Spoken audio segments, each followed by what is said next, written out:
Hello and welcome to the Swingtime series of golf, the place where we improve the quality of your game and also introduce you to the rising stars in the game of golf. Now on this week's show, you know that there's a brand new golf read on your shelves. We speak to the editor of the Swingtime magazine.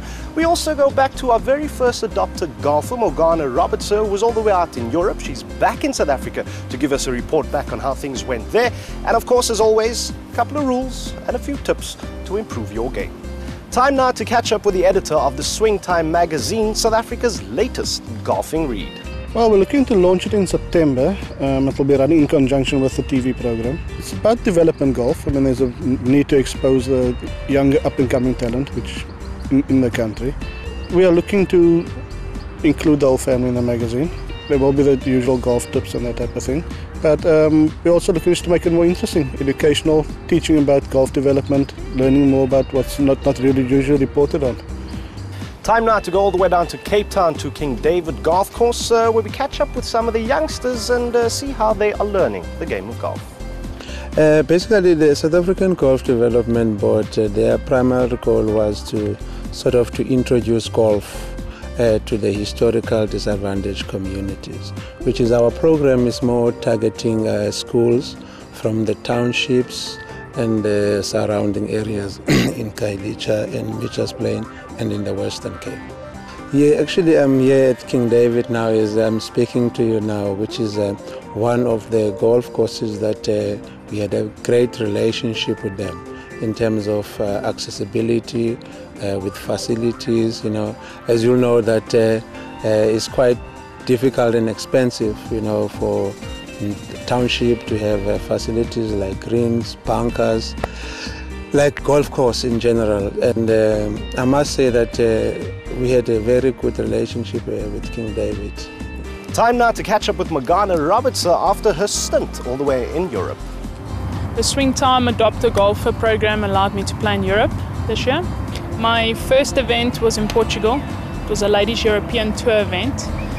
After that, I went to the feeder tour for the Ladies European Tour while I waited for my next event on the European Tour, and that was in Finland.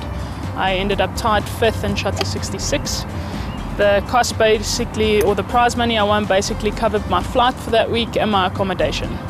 And here's your tip for the week. Hi, I'm Roger Wessels, head professional at Killarney Country Club.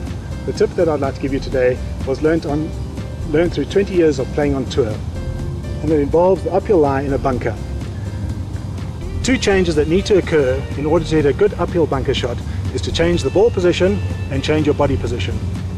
The first is move the ball forward in your stance towards your left heel, and then the second would be to tilt your body to the right, which would recreate the level lie that you have in the bottom of the bunker. So in this position here, the club goes away from the ball a little lower, but then you can hit behind the ball and up through the sand, following the slope of the bunker. If you don't do that and have the ball in the normal position and your body in the normal position, you take the club away nicely, but then the club comes down into the ball and then into the slope of the bunker. And all that does is really get a lot of sand out the bunker, and it's difficult to control the ball flight and the ball distance. And now, a quick golf rule.